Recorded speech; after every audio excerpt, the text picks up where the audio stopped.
Fluffy pancakes start with preheating a very big pan even before making the batter. I will show you why in a minute. Mine is a non-stick. I will spray some oil and then set up the heat to medium. In my case, I always set it to 4.5 out of 9.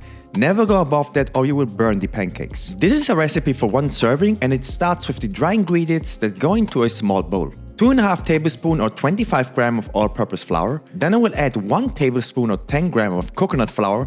This is full of fiber and will not only add sweetness but also add some moisture. Then I will add 1 small package that is 5 grams of sugar. Sugar will add sweetness but more importantly inhibit development of gluten, which is exactly what we want for fluffy and tender pancakes. The less gluten, the better. I will add a pinch of salt to enhance all flavors, and then to add protein and make it more anabolic, I will add half a scoop or 15 grams of WHEY vanilla protein powder. Now for leavening, I will add 2 grams of baking powder and 1 gram of baking soda. Baking powder will help leavening and soda will help neutralize acid and increase the browning of the batter, which will add additional flavor. Now give this a mix and set it aside. This is an important step. Don't add it to the wet ingredients yet.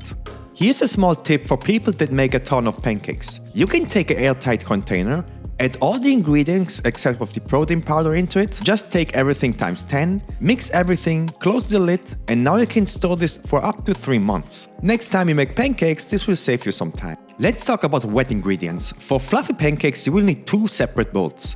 I will start with 1 large egg that I will crack open and then separate the egg whites from the egg yolk. The white goes into one bowl, the yolk into another.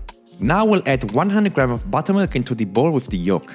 Buttermilk actually is relatively low in calories. It has only 1% fat and around 45 calories per 100 grams. It's the leftover liquid whey after the butter is removed from the milk with an added acid that will make it sour. I will mix this now with a spatula and then I will prepare an electric hand mixer and start mixing the egg whites. Now as you mix this, the egg whites will start to break down into smaller and smaller bubbles and will create a white connected glossy foam. After 1 minute or so of beating, the egg whites will create these stiff peaks after you remove the mixer. This is the stage that we need.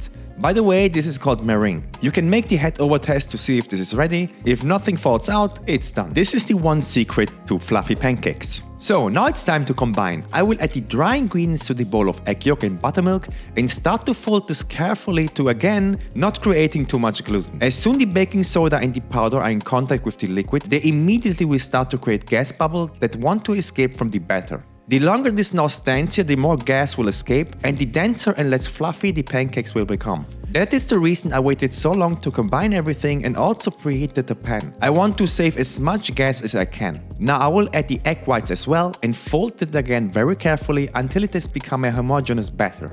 Now immediately head over to the hot pan and start adding the pancakes. With this batter I can make 3 to 4 depending on the pan size. I will close the lid to trap some steam and cook this a little bit faster, and I will let this cook now for around 2 minutes. As soon as you see these gas bubbles on top of the pancakes, you want to flip them.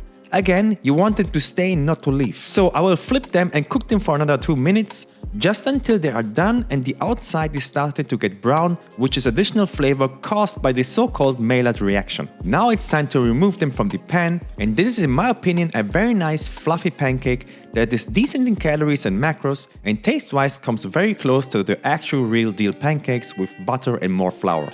See the interior, this is what it should look like, spongy and tender.